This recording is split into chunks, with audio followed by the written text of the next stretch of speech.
L'envoi de notes de remerciement est une partie importante des bonnes manières. C'est vraiment une touche extrêmement élégante, d'autant que nous sommes dans l'ère numérique et que la majorité des messages se transmettent par le digital.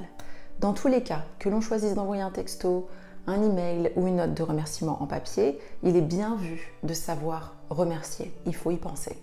Une note de remerciement est attendue après un entretien d'embauche. Elle est également attendue dans les situations suivantes.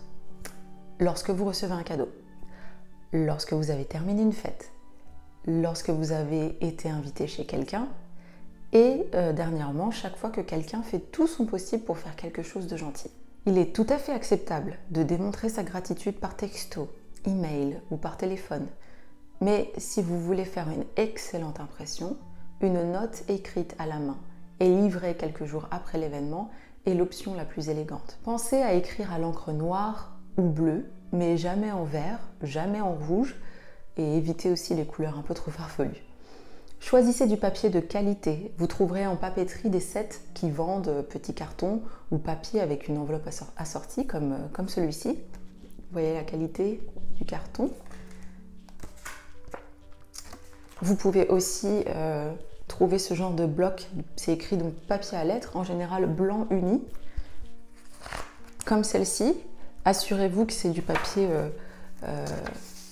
assez de qualité, je ne sais pas si on voit suffisamment bien, de bonne qualité, de bonne couleur. Et ça, c'est pareil, c'est une petite enveloppe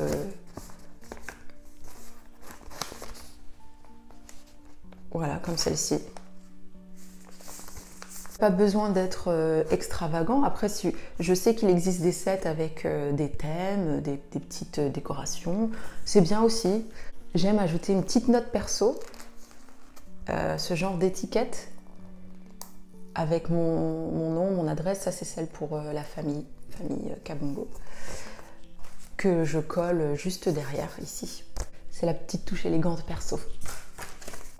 Ça s'appelle des étiquettes de renvoi, je crois. Je les ai commandées sur Vistaprint, sans vouloir faire de la pub, mais je sais qu'il y a pas mal d'entreprises en ligne qui le font. C'est assez simple. C'est vraiment très simple.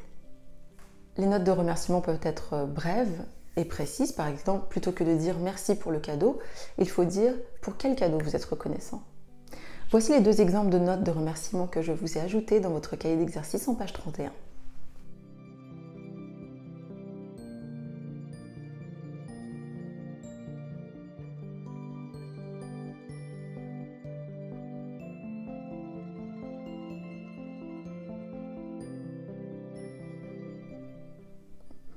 Écrire devient de plus en plus rare.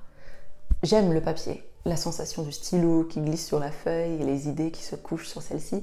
Si vous voulez vous adonner à l'art épistolaire, je vous propose de correspondre avec moi par courrier. L'adresse où envoyer le courrier se trouve en page 32 de votre cahier d'exercice.